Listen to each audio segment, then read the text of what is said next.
There's nothing wrong with a small, healthy, profitable company. Say it again. There is nothing wrong with a small, healthy, and profitable company. We've got an incredible new partner, printprofit.com. You may have heard of PrintProfit. We had Nick on, the founder, before, and he's coming up again. But printprofit.com, you already print shirts. Now it's time to print profit. PrintProfit is a profitable software built for print shops, profitability software for print shops. You can think of it like a business co-pilot that connects to your Printavo and QuickBooks to show you in real time exactly where you stand and where to go next. Run your shop with confidence, knowing exactly where to focus on to close better deals, increase margins, and grow profitably every day. You can schedule a one-on-one print profit audit at printprofit.com.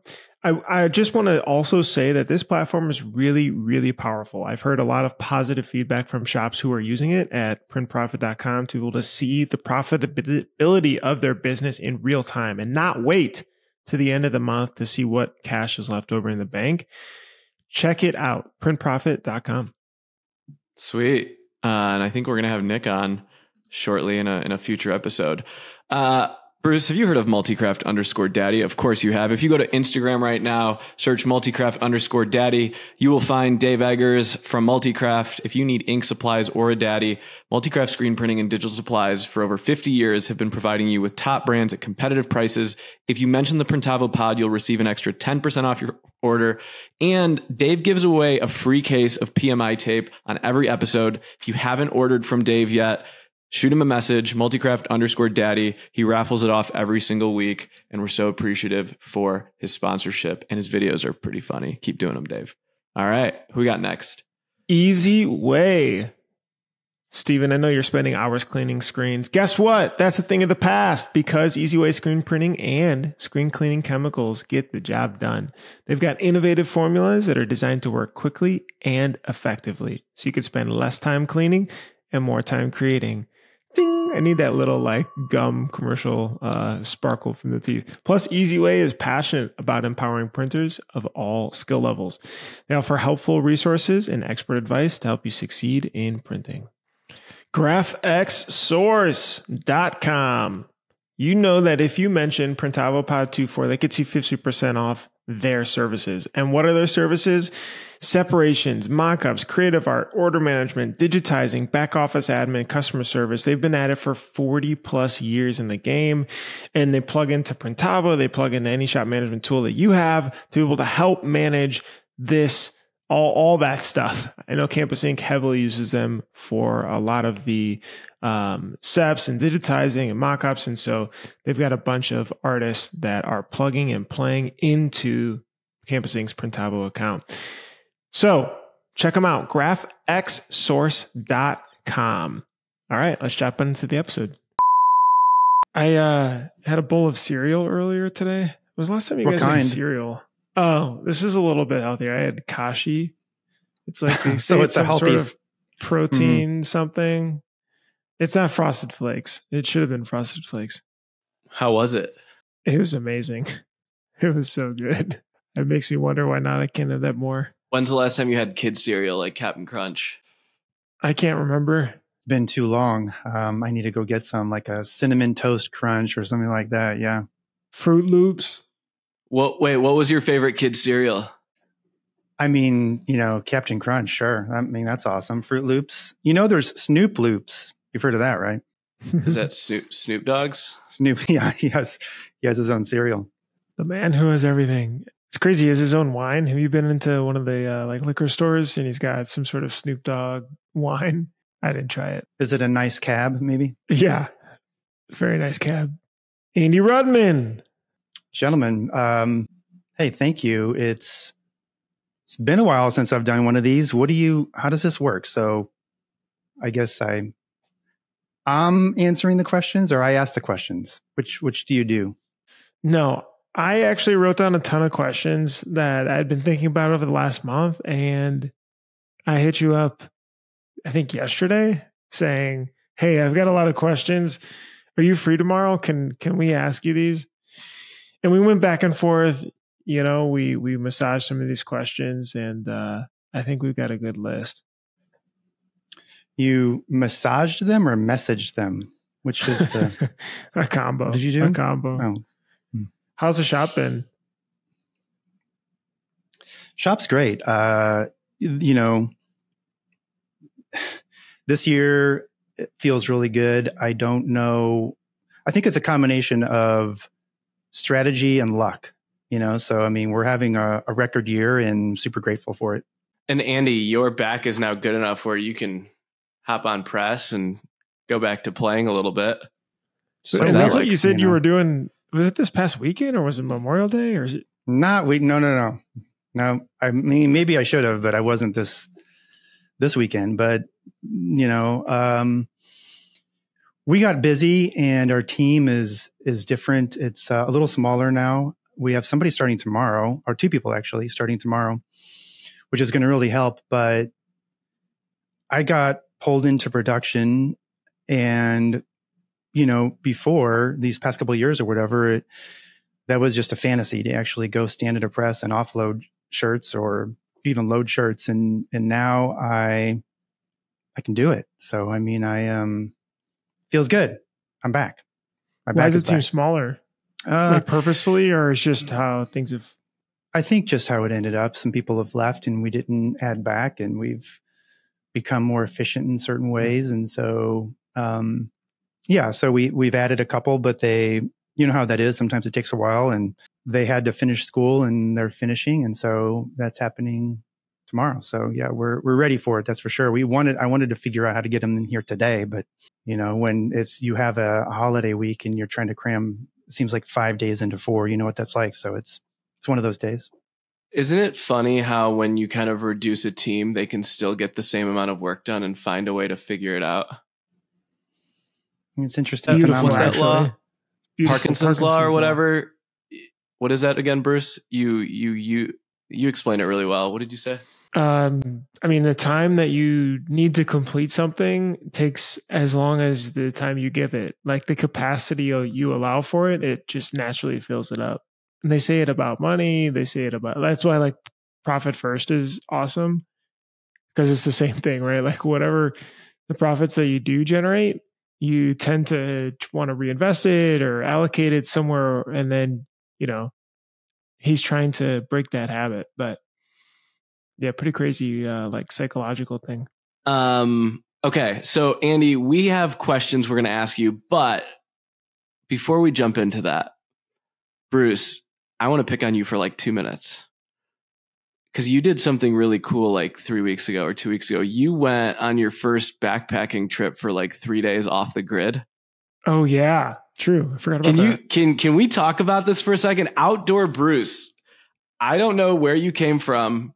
I don't know who this person is, but you did tell us about what you did in the wilderness, because I think listeners will be mildly entertained, and then Andy and I can critique and yeah, there's no business aspects here. It's just more of a fun aspect, but I have to give credit to my wife for always wanting to do these crazy, goofy, weird, unique things or experiences. But she sent this thing called Havasupai Falls, and like, hey, we should do this. And, I'm just like, yeah, sure. Sounds good. Not really researching it until a week before and realizing that it's in the Grand Canyon. You have to hike 10 miles down into the Grand Canyon. You have to bring all of your things that you're going to have to stay there. You could stay up to 3 nights. We stayed 2 nights there. And then once you are there, you want to hike around to the waterfalls, which are really cool. But some of the hikes to get there are just basically straight vertical, like wet rock, a little bit difficult and or very far. And then you have to carry everything, including your trash, out. So all the stuff that you brought, the food, tent, blah, blah, blah. I mean, I guess this is the definition of backpacking, but this is a new concept to me. And 10 miles back out, up to the top of the Grand Canyon again. Okay. And so we did 10 down, not too bad. I mean, I overpacked a little bit, But I bought all the stuff. I had a tent. I asked people a lot of different questions. I think the bag was maybe 45 or so pounds. We made it there. Beautiful, like scenery. These waterfalls are absolutely incredible. It's the Havasu Native American tribe that literally lives down in there. It's kind of goofy too because they don't have good internet and stuff, but they've got Starlink, which allowed them to have, be able to make cell phone calls and have schools and things like that. Anyway, enjoyed that hike 10 miles around on the second day. And then the third day, we hiked 10 miles back out. And the last mile and a half was incredibly difficult with the backpack and everything. I would say probably the most physically difficult thing I've ever done, bringing that all the way back up. But it felt like such an accomplishment to be able to do. It was awesome after. I'll have to just text you guys some photos or pop something up here on the screen. But yeah, unbelievable. I recommend do it at least once. Have you ever done that? Like wilderness, 3 days, 4 days? Well, yes, but not 10-mile hike in and out, drive to a campsite and then drive out. So how long is that a half day, 10-mile back, trek back up? We did in about 4 hours, but we were kind of moving quickly. I think most people can do it in 4 to 5. But the no cell phone thing was kind of neat. Although, when you see storm clouds or something, you're thinking, oh, well, let me just check the weather, see what's going on this afternoon. Not a thing either. You're literally just looking around and like, okay, maybe let me pack some stuff up. It may rain and, we'll go do some other activity. But I don't know. I know you've, Stephen, wanted to do a lot of, like, you said the Inca Trail or something, or Colorado. I've got some buddies that have done the Colorado Trail. I had a friend do the Appalachian, like quit his job, did it for 6 months. And just to be able to go do that in nature is like, I don't know. If there's any backpackers that listen to the podcast or hitchhikers or whatever, I think it's super fascinating. I don't know. It was probably good to disconnect. Yeah, that was really cool. Stephen, you texted this picture. Yeah, I'll share it on the screen as well. This was the last 50 feet carrying everything back up. I was exhausted, but you could just see it in there as burnt, exhausted. What a stud, though. Oh, my God. Yeah, you look super ripped. That's a good picture. Thank you. It was a beautiful experience, really. All right, back to the scheduled programming. And that's why to do outbound. No, I'm kidding. So, wait, Andy, the 2 new hires, what roles are they for? Both are quality control and finishing, because that's where we're hurting like the most right now is just some of the finishing work, that pulls people away. Like last 2 weeks ago, we had to shut down all production here, like all production. And then everybody, for finishing, it was that intense. And so we need help in the finishing area. So it's quality control. Is that a role that people start on and tend to move around? Or is that these are like, hey, I need you to focus on this for as long as we can? Definitely an entry level spot, but you learn so much at the end of the dryer that like in 30 days, you get a pay bump, you get certified. And then from there, you have a really good idea of, this type of person that now works there, because are they capable of more? And so like, I always do that. And if I see somebody that I think I can promote, quickly into something else, and we have a role that's open, well, then definitely. What do you mean by certified? Definitely do. So I have this little certification that we came up with. It's evolved over time. It's a written and oral quiz, basically, that just says, okay, I can do these. I think it's like a dozen things. And it's sort of, so like, when they start, it's incentive to learn the position quickly. So not only do you learn it in 30 days, you then, once you are certified, it's like acknowledging, and saying, hey, we appreciate you. You learned this quickly and you know how to do it. And then you get a pay boost. What, like, I don't know, percentage wise, 20%, 10%, but like what? It's about, what would it be? Maybe 10. No, it's more like 5%. It's $1. So, and then you print this paper out on the first day or something, and so they see it to No, okay. no. It's they know about it because it's in the job proposal. When I send them a job proposal, it says, here's your starting pay and everything, and then in 30 days you get certified, and this is your pay. But the quiz is, they don't know the answers, they don't know the questions until the day of. And it's interesting, my first visit to ShirtKong was actually right before COVID shut down, literally. And it was crazy how seriously you guys take QC. Like, isn't there something where you need like 3 signatures on a shirt or something like that, Andy? Like, you guys take that, like, end of the dryer is like sacred, I feel like, at ShirtKong. You guys do something special. Well, it used to be, you're right, 3 signatures, but when you were here, we changed it since. It seemed like it was a hassle. Oh my God, I can't believe you guys do that. Everyone's like, yeah, why do we? It's still really important. And so like what you're talking about is that, I think most shops do this. And so at the end of the dryer, you send down a test print, right? And it's not the actual shirt. So it's a test print.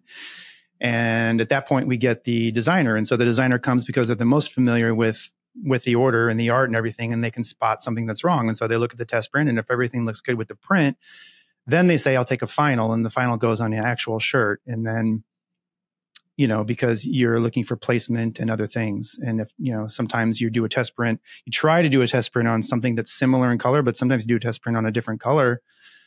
And then you see it on the actual shirt and it just looks different. And so we try not to ruin shirts, the actual shirt, and so that's why we do the final. And when we do the final, it used to be like you're talking about, the press op, the press assist, and quality control, and the designer had to all sign off on it, but we don't do that anymore. When's the last time you guys, knock on wood, when's the last time you guys botched one?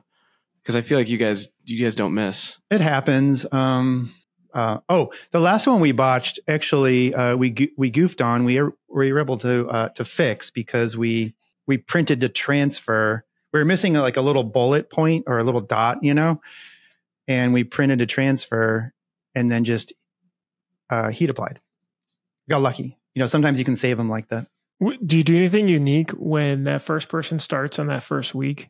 Because 2 people starting is, I guess it's good to batch people together. It definitely helps save time from redoing a bunch of stuff, but like, it's still a lot. Like I always had to block off my calendar for at least the first few days to make sure they got off on the right foot. Are you still doing that? Is someone else doing that? I don't know. I'm not involved in any sort of training like that. Whose job is that? That's going to they're going to shadow somebody in QC. And then, but their manager is the production manager. The production manager manages the people on press and the people at the dryer. Really, one person starting brand new, fresh tomorrow, and the other person is going from part-time to full-time. It's easier than having 2 at once, I guess. Yeah, starting 2 employees on the same day is like, it's cool. Really hard to do. Yeah, it's very hard to do, but also like it makes me so happy. Oh, when you can, well, I guess if it's an office job, maybe a little different, but like, I don't know, first couple days is so precious. Bruce, you've made a list of some questions for Andy. Yeah, well, Andy, you actually wrote this in where you said, we're not built for comfort or pleasure. And I think this is related to a quote that you read. I'm not quite sure. Can you explain your thesis behind this? Yeah, so I actually screenshotted this. I saw it on Instagram Reel, and I sent it to Steven, and I also sent it to you a while back because I thought it was really relevant to maybe our industry, but definitely what I was going through at the time. And I can read it really quick. So it goes like this. The theory is that most of our problems would disappear if we just found something hard to do and committed to it for a few months. We were not built for comfort or pleasure, and we know it. We're miserable because we lack purpose. We need a dragon to slay, an opponent to crush, a war to fight, and it doesn't matter what it is. Just pick something for me, and how this, I guess, oh yeah, there it is. For me, how this worked is that I was stuck. I was sort of stuck on, I had gone through some things and I really wasn't coming into the shop. And so we had this like tidal wave of orders come in and I had to be here. And so I was coding screens, I was on press, and I was doing all this stuff. And after a few days of doing that in a row, and then all of a sudden a couple of weeks, it felt rewarding. I was accomplishing something. I was doing something. At the end of the day, I was physically and mentally tired. And it was, I guess, serendipity, because I didn't really say to myself, oh, I need to get busy and I need to do this stuff. I'm stuck. It just happened for me. But then I saw this quote and it all sort of made sense. And I think it's important. I think it relates to a lot of people when they get stuck in certain things. I don't know. What do you guys think about it? So I want to maybe break this down. If you're a shop owner listening to this, I feel like shop owners or business owners will wake up with a big to-do list, a long list of things to do, and they'll just sometimes go through the motions, and another day will pass, and another day will pass, and another day will pass. I think in this instance, you're almost saying going headfirst into something by starting to pedal a little bit, you'll start to get pumped up about it. It'll change your mentality about things. You talked about being stuck.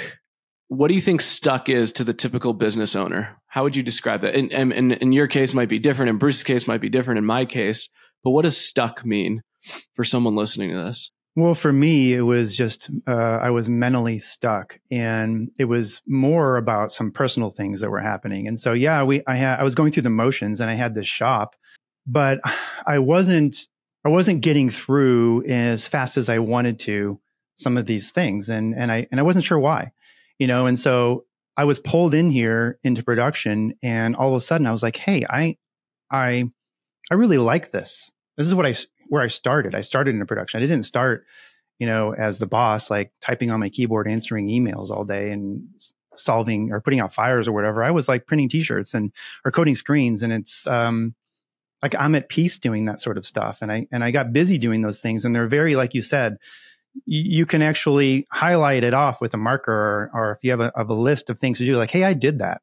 Some of these things we work on, bigger picture, macro things about our business, it may take a week or a month to even finish that project, right? They're ongoing, they're complicated and all that. Well, if I'm coding 100 screens, I'm just coding 100 screens. I can do that in a couple hours and it's done. And I did that, and you feel accomplished. And I just started doing that, over and over. And I guess I just used the word stuck because that's how I felt. I became unstuck, and all of a sudden everything made sense and it opened up for me. And that's why this Instagram reel came, I don't know, it just came along, and it meant so much to me because I guess it was just it was a dragon to slay. I had to do these things and help out the shop, and I did that, and it felt good. And it doesn't matter what the dragon is, I think you're saying. Just picking something and doing something for a long period of time reinvigorates that feeling. Is that what you're kind of getting at? I think so. I don't know. Yeah. What do you think? Do you agree with that? I think there's this just starting something and actually leaning into it for a long period of time. So not an hour or two, but being committed to something for a long period of time is reinvigorating, I think, when you're stuck.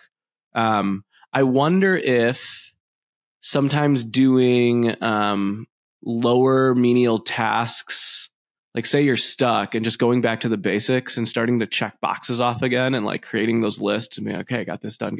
Is that mentally better to get unstuck than trying to solve a big problem? I don't know, Bruce, what do you think? We talk about distraction of a business owner working on the right things. I think this is interesting. I disagree with this quote a little bit, but I think that it depends on what you define stuck as, to your point. When I think about when I was stuck doing too much, and I was trying to solve that by doing more to sort of fight my way through it. It's you ever see those videos of people getting stuck in quicksand, and they're this one popped up on my feed the other day. It was just stupid, late night scroll. And it's okay, to get out of quicksand, you actually need to just lay back and do less and just slowly wiggle your torso and your feet. And then you eventually pop out of it. That was my version of being stuck. And so I was trying to fight through it by focusing and doing more. Now, I definitely feel like I could have argued the other way and said, well, you were focusing on the wrong thing for 6 months. You should have been focusing on like making one really good hire to take more stuff off the plate and just focus on, not minutia tasks. But that's where maybe it depends type of feeling. I mean, Stephen, like yours, through your journey, right, running Campus Inc. for 10ish years or something. When you go back to thinking about being stuck, where do you think the solve was for you that helped turn a corner? I'm torn between these two things because I would get stuck by doing too much crap that didn't matter and not enough stuff that did matter. But I think the quote of like, you always need a dragon to slay. I think about it like, if I wake up every morning, what are the 3 dragons that I'm going to slay? Like, what are those 2 and maybe it's, I'm going to reclaim 100 screens. Maybe it's, I'm going to send out 100 invoices. Maybe it's, I'm going to zero in on, whatever, collections, whatever it might be. But I think it's like being able to point out like the dragon that I'm slaying this week is X. And I'm going to commit to doing that until it's done. The one thing that I think business owners are like mistakes they make is they try to slay too many dragons and they're never able to slay one. And so it's like, agree with that. I would agree with that. How do you pick 1 or 2? What are you going to say, Andy? How do I put this? So I wonder if we're talking about slightly different things, because I really like your analogy about the quicksand, because, if let's say you have anxiety and you are overthinking, whatever you're doing is over. You're overreacting, you're overthinking, you're overdoing, you're over slaying dragons. And your analogy is perfect, because if you're doing those things, you're actually creating more anxiety and making things worse. And so you have to figure out how to do less in that situation. But I think what I'm referring to, or maybe what this quote is, it's not my quote. I just thought that it correlated to what I was going through and it got me unstuck, is that I wasn't doing anything. Maybe that's just it. It's like, I was at home and I was, having feeling sorry for myself and like, isolating myself. And I wasn't interested. I didn't have passion. Like I came in the shop and I was like, I don't care. I don't care about this shop right now. I have this other stuff going on. This shop really doesn't matter. And then, weeks passed by and months passed by, and all of a sudden I had to be here. And that's what got me unstuck, is that I had these dragons to slay. And that worked for me in this instance. And so maybe they're 2 different things. I don't know. Does that make sense?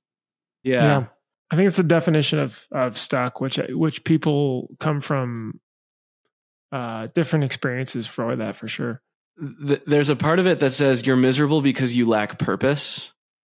And I wonder if as an individual and a shop owner, so like I'm an individual first, I'm a human first, I'm a business owner second, I'm a boss, whatever. It's like, what is your purpose? And it's like, could you write that down? Like, Andy, right now, what is your purpose at ShirtKong? Could you actually put that into a sentence? I think so. Yeah. Do you want me to? Yes. I would probably say my purpose right now at ShirtKong is a mix of things, but most importantly is to be a leader and support my team and show appreciation for my team.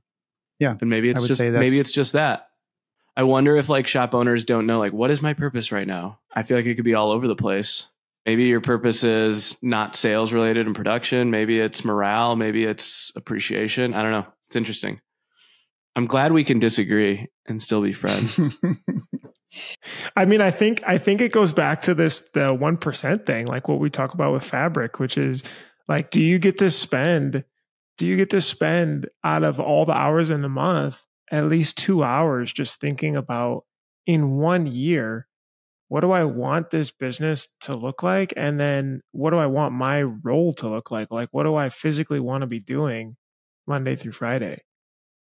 Because I mean, the year blows by. Like, this year's half over, okay? And COVID, we kind of lost like the 3-ish, 4-ish years. not lost, but they went by extremely quickly. I feel like quicker than normal because of all the media and all the hype and hypersensitivity to that and the extra politics layer and blah, blah, blah. But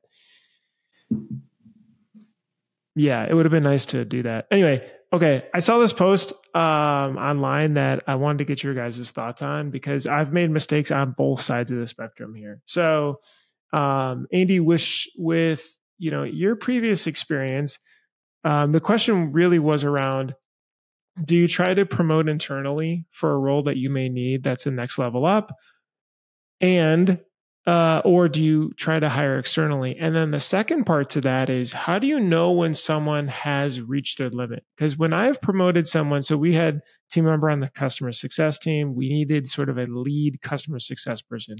I did not want to be directly getting asked questions about, what should I do to help retain this customer? What's the workflow problem with this? Support types of questions. I wanted this to go to the lead success manager first, and then any important ones come up to me. But when I promoted this person up, they were okay at their role. Now, there's two sides of the coin, right? Number one, they've never done this type of sort of lead responsibility before. And number two, like maybe they can learn it, but they're going to need 6 months or so, right? And so I guess it's a long-winded way of like, how much runway do you try to give a person? How much coaching is it? And then when do you know if you got to make a game time decision and switch it up? I'm sure like as your shop has grown, you've encountered this a few times. Part one, I always try to promote from within. I mean, it's super easy that way because you already know the person. I'm confident when I give them that promotion that they're going to be successful at that new role. And maybe it is even that they've sort of cross-trained already and you've even had a chance to see them perform, in that spot. And so a lot of times, like let's say that it's a shipping and receiving manager. Well, the person that is going to go into that role nicely is the person that's the assistant there already. They're very familiar with it and they can just move right in. Or if they're at quality control and they're doing really well, they already know all of the shirt styles and, numbers and colors and all that kind of stuff. And so that's just really natural for them to go over and do that role. And in fact, a lot of times they're already cross-trained into it because let's say we get a tremendous amount of boxes that day and we're only running 2 presses instead of 3 and they can just jump over and help out in shipping and receiving. They just know the role already. And so promote from within is, 90 whatever percent of the time is that's what we do. What about a jump from press operator to production manager, which is probably the more common, like may work, may not work? That's a good question. I think, running a press is way different than managing people, right? You sometimes think it's natural for them to go from running a press over to a production manager because they understand, what it takes to, the sense of urgency and to get jobs printed and out the door. They understand all of that. And that's one component of being a production manager is you have this schedule and you've got to keep to it. But the management of people is the harder part. And so how do you know if they're going to be good at that? And I think that, you just have to go with your gut and, you know this person for a while and if they're a cheerleader and if they are good at, supporting a team and being a leader. And so I usually would know that, I think. And that's why it's so great and beneficial to promote from within, especially in that role, because if you bring somebody from the outside, I think there's going to be problems. I think where I've gotten frustrated on this process is I almost have an expectation, maybe it's too high, but that they're able to run a lot sooner in that role than I had thought. For example, from the success manager to the lead success manager, it's like, okay, great. Now, like, can you create a strategy for, our knowledge base of all this information so people can self-solve this? Can you think about retention, like maybe what, some sort of commission structure might be, like these types of things? And they've never done it, which is, expected, but they have trouble solving for that outcome as well. And that's where I'm like, oh my gosh, did I like prematurely promote this person into too high of a role? Or should I have given them some smaller responsibilities first to get into that? Or is this just not the right like fit? Like after a month, and if I'm still having this difficulty, like have they just reached their limit for now and I need to find someone else? Bruce, we were talking a couple weeks ago on the phone about employee limits. Like when has an employee hit their limit? And when do you see like when can you find an employee's limits that still can like grow? What I'm getting at is you don't want to push an employee past their limit. If they've hit their sweet spot and they're cruising and maybe they're the best press operator, it might be wise not to promote them to a production manager because you know their limit and they know their limit. But then how do you know what capacity an employee has to grow beyond their limit, right? Like, oh, this employee still has a lot of room to grow or a lot of potential. I'm curious, Andy, from your standpoint, how do you communicate employees' limits, what they're capable of, like their long-term aspirations, goals, and get them comfortable in the role that they're in and maybe not moving past that if you don't think that's possible? Has that ever happened? Wow. That's tough. I mean, I don't think you can always predict, if they're going to be successful in that role. I've promoted somebody to manager of a department before and they quit 2 days later, not just say, hey, I don't want to manage. I'm going to go back to what I was doing. I mean, just quit entirely. Did they want a promotion? Or did they want the higher level as well? Or was it you kind of coaxing them into it? There was no coaxing. I just asked them, I said, here's what we're thinking. And I think you can, you do it. I'm confident in your abilities and your, like when you go to a manager spot, I really like somebody who's stoic and, you've witnessed them in situations before when there's a problem and they handle it, I mean, it's easy when everything's going great, but when there's a problem and you see how they react and respond, well, then that's a good indicator, right? And so I put that person in a managerial role and they quit 2 days later. Like, this is not for me. I don't want to have to deal with any of this. Here's my 2 weeks. And I was he like, couldn't wow, go back to the original role or no? Could, but how hard is that? They didn't want to. Dude, and that's the other side of the coin, right? Is that like, it's a risk for you because of that. Is like if all the risks are like out there, that's like the final one, which is it doesn't work out. Now what, like we're 2-3 months in, or obviously that one was nice and clean, but 2-3 months in, now what? Like, do you ask them to go back to that one? That's like very demoralizing. Do you have to bring someone else in? But then you've got this person who maybe you gave a raise to. Like, I don't know. Do you just test once you promote, it's hard to undo. No going back. Yeah. And so I think promoting from within obviously provides the least amount of friction, is the least, is the most applicable path. But you also have to tread lightly.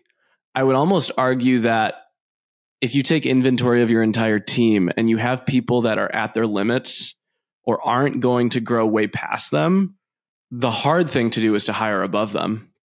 I had one of our production managers, incredible individual, has been with us for 4 years, and we're talking about the next stage of the business and what we're going to be doing in the future. And he kind of said to me, he goes, I love my job right now. I don't know if I'm the guy that's going to be able to do that. And he wanted me to confirm with him that I was feeling the same way.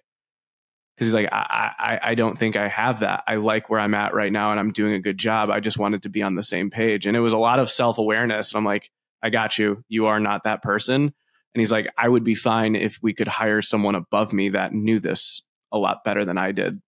I respected him a ton more for being able to say that. I don't know if do you think more employees feel that and we just don't surface it? I've had folks on both ends of the spectrum. Some definitely want to continue being in their role and are like, no, like, this is great. When we have conversations like, what are you interested in? It's been, a few years, you're doing awesome here. Is there anything else you're interested in or want to continue growth wise? Right. Cause that's the other worry, is that some people definitely feel they're at a ceiling and you want to be able to raise that a bit. And then of course the flip side of it. So I guess I'm just trying to help create a path of the business going where it's going and aligning that with where their career progression is going. But I am definitely trying to minimize the risk of, I guess it's up or out in a way where it's like. Andy, how often do you have those big picture one-on-one conversations with employees where you're getting are they aware, gut feels, are they happy? Do they want to grow? Do you have those regularly? Just their annual performance review. Yeah, we probably should be doing it more often, but there's little check-ins, but as far as a big picture stuff, yeah. And that's one of the questions on my performance review. So I ask about, there's, 7 things that they're doing and 7 things we're doing. And on there, it's like, how do you feel about the opportunity for growth here? And so sometimes, like you said, they're maxed out. There's really nowhere else to go. And I think that at times they like that and they're fine with it and they're cool with it. But other times they're like, well, they circle, we get a bad grade there because like, where do I go now? Like I don't have, a place or a spot. And, that's tough, isn't it? And so, I think in production, the way, because of the company we are, which is different than a software company, I think, is that in production, that's what we do. There is a max in a way. I mean, where do you go from? Like, if you're a great press operator and we already have a production manager, what's the next spot? I don't know. I don't think there is one. Do you think it's a generational problem where a younger generation wants to take on more and take over the world, which a more mature generation is like more comfortable in their role and is like, I'm happy to have a job. I'm going to do a great job at it. And I could work here for 10 years and that's totally fine.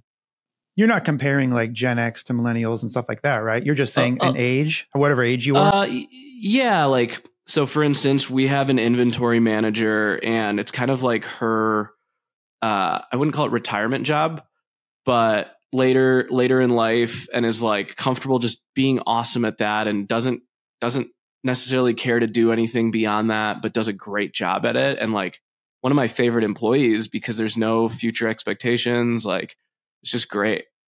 I don't know. Those are like sweet the spot quality employees. Of life thing. Like, hey, I'm happy. Like when I'm in the screen room coding screens, I'm like, I could do just this. Because you come in and you have you get to code screens. It's beautiful. It's part of the process. It's fun. And then you go home and that's pretty stress-free, isn't it? And, Andy, if you're spending hours cleaning screens, that is a thing of the past with EasyWay screen. Okay, sorry. I'll do it later. So time spent. So speaking of cleaning screens, how do you know where you should be spending majority of the time and where are you spending the majority of the time? So are those things aligned or are they inversed? I think as a small business owner, they're usually not aligned, because you have this, what you should be doing, but then somebody isn't there or this job has to go out or whatever happens, something happens and then you get pulled into doing something else. It's a surprise. And I think that, when I think the answer to that is different. So when we were a startup phase, I would say that I had all kinds of energy. We weren't very automated and it was a grind, right? Like I just came in here and maybe I was on press or maybe I was cleaning screens. Maybe I was up in customer service. I was doing all sorts of different stuff working in the business. And then you grow and you all of a sudden start managing people and you have people in place to do some of those things. You start automating and you just work on different stuff. And so I think that's just a natural evolution, isn't it? But then here I am now and it's by choice, I should say, a mixture. Because I really like being in production. I think it's healthy for me right now, where I'm at right now. I like going and touching a t-shirt and touching a screen and maybe mixing some ink or something like that because, I lost some of the passion that I had for this business because I got stuck doing all sorts of other stuff, which I like, and I took on different roles and that's fine. But then all of a sudden I missed printing shirts. And so I think for me personally, it's a mixture. I would almost ask the question of how do you know where best to spend your time as what gives you joy? You think so? Like, are they aligned? Or is it like a Venn diagram thing where it's like, I enjoy this, but the business needs this, and I'm trying to find the overlap? So maybe it's how should you spend your time? How do you spend your time? And how do you want to spend your time? Because right now, like Andy, you're like, it's invigorating for me to be back there. Right. And you guys don't have a sales problem, right? Like the business is kind of running. And so you're kind of playing almost is what it feels like. Like you are choosing to be back there for your own joy and pleasure. He's in peak business ownership. Is that what it is? Yeah, I think so. It's the two factors. A, the business turns off enough profit so that, you feel financially secure. And B, you can spend your time how you'd like to spend your time. I think that's important. I think that we need to recognize that. And it's not just, maybe it could have been earlier for me, so like, what do you really want? When I was younger, I was like, oh, we're going to take over the world. Sort of that attitude, right? We're going to be big, and bigger is better. But then we got bigger and it wasn't necessarily better. And I realized what I wanted, and I wanted some sort of balance, and I had enough. Like I had a car and I had a home to go to, and I could have a turkey sandwich at the end of the day. And that was enough, for me, but everybody's enough, I guess, is different. And so I didn't mind doing all the overtime. I didn't mind working the way I was, and I didn't mind the grind. I loved it. I loved what I was doing. But at some point, I hit burnout, and I was like, wait, I don't love this as much anymore. So I think it changes over time. We've talked to a lot of shops where they have that turning point of I wanted more growth, I wanted more revenue and so on. I wanted more people and presses and space and so on. And then usually there's some sort of emotional turn. I mean, some folks we've had on, at home, it was just a disaster because I just wasn't at home. I spent so much time at work. I wasn't present at all and so on. A health related thing. I had this big health issue. I physically couldn't be there anymore. And that changed it to figuring out, like, when you talk about what ShirtKong's sweet spot was, what was the business like when you started to hit that turning point? What was it, is it way more people? How many people? Like, what did it look like? I guess the turning point was, for me, like you mentioned, it was a perfect storm of things. It was health and personal life, relationships. Yeah. So, I mean, I had like a lot happen at once, and that's what changed my direction, for me.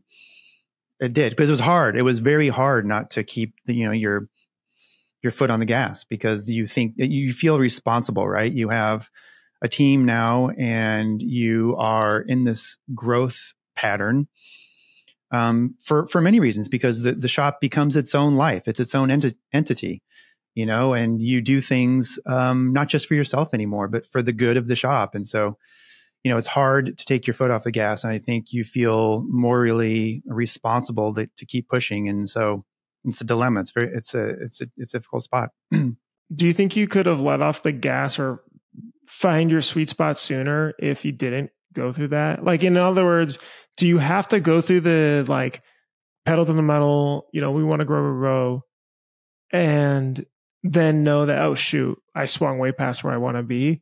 Or is it possible to start, like, if you were to advise a shop that was a year, 2 years in, could you tell them, okay, look for these financial metrics maybe, or look for this revenue per employee metric, or something that gives you a sense of, okay, we're at a better spot. Let's start to slow up a little bit. I don't need to put in so much time. For me, I think it took things happening in my personal life and stuff. I don't think there's a metric. I think for everyone, it's different. What's your definition of success? We decided we wanted to be, I guess maybe selfishly, I decided I wanted to be a very good small company, and that was what was going to make me happy. And that was enough. And it took a while to figure that out. I mean, we had so many expansions, and at some point I was like, okay, that's enough. Does that make sense? I don't know if that Stephen, answers if your you're question. coaching a smaller shop, are you able to point that out sooner now that you've worked with so many shops through consulting or just through this or, being in the industry for a while? Like, are you able to spot that out as well for earlier to see the patterns? I think there's some revenue markers. It's like shops that can do between $500,000 and $1 million with 3 to 4 employees can make a decent amount of money. And then they try to go to this next level. That's like the $1.5 million range. And so they start hiring and investing and buying nicer equipment and buying new machines. And then they kind of get in over their skis. And then they're like, oh shit, I have to keep pedaling down to get to this next threshold. And so I think to be able to design your business and actually like envision it, I want to make like to reverse engineer. I wish if I could go back in time and reverse engineer my business and say like, this is my sweet spot, it would probably save a lot of sleepless nights of how did I get here and what is this mess that I'm dealing with now? It's just interesting. Do you think that's right, Andy? Like if you were to go back to those days revenue-wise for ShirtKong, was that those good times? Was that the time to slow down or no? I think that we made it over the hump and now it's easier, than it was. So I think maybe there's this limbo land. Stephen was talking about metrics, dollar wise. I think maybe there's a limbo land. Like, sure, if you're below 1.5 or something, then it's this this much work, and all of a sudden you take on more equipment, more people, more machines, and all. It's too much. But then you pass that even, and then it gets back to kind of the feel like it was before. And that's because I have I think one of the key roles that I added was operations manager, somebody to help do a lot of the stuff that I do. And without that person, my life would be so different.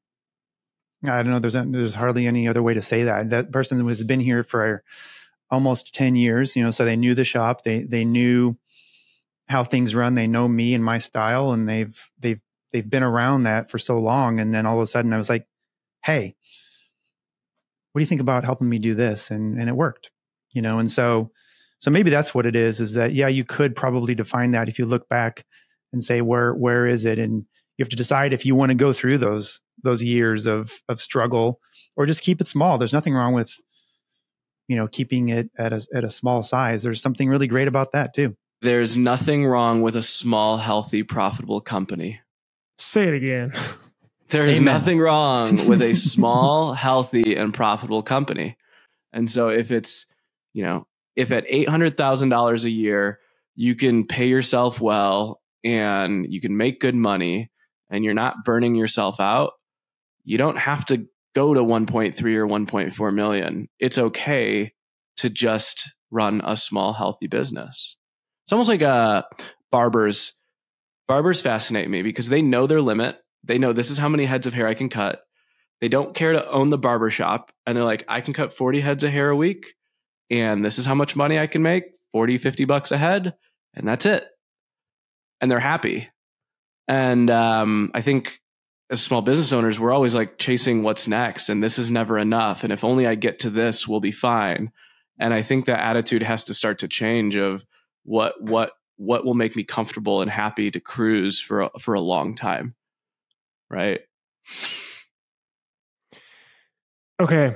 Part 2 of this episode is when we're going to have to get into the rest of these questions because we've got a handful more. But we went a lot deeper than I thought, which is awesome though. And we always love being able to talk with you, Andy, about all this good stuff. So first off, Andy Rudman, ShirtKong. You can follow Andy Rudman's journey on Instagram as well. You always have some amazing posts, which you got to share those more. I really like the long form.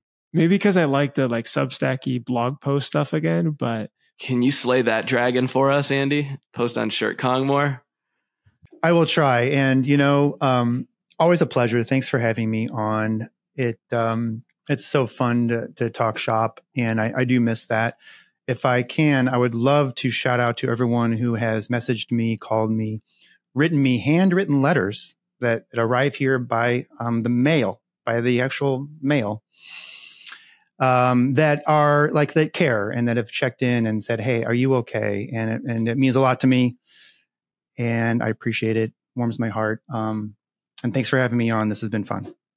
And I think what's really cool, Andy, is like we did an episode maybe a month ago, and obviously it's like one of the most viewed episodes already because your name's on it. But when you are, I think what's so special about you is you're open, you're vulnerable, and a lot of listeners connect with you there and deeply feel some of the things that you've gone through. And we appreciate you doing that so much so that we couldn't even get through half our list, and we have to do a part 2 of this. So this is good. We need to do this again. All right, Print Hustlers, we'll see you for part 2. Thanks so much for joining in on this week's episode of the Print Hustlers podcast. Have a good one.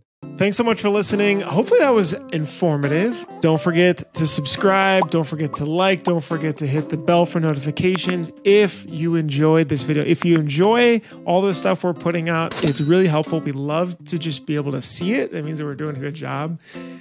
To subscribe, hit the bell for notifications, and hit the like button. And I'll see you in the next episode. Bye.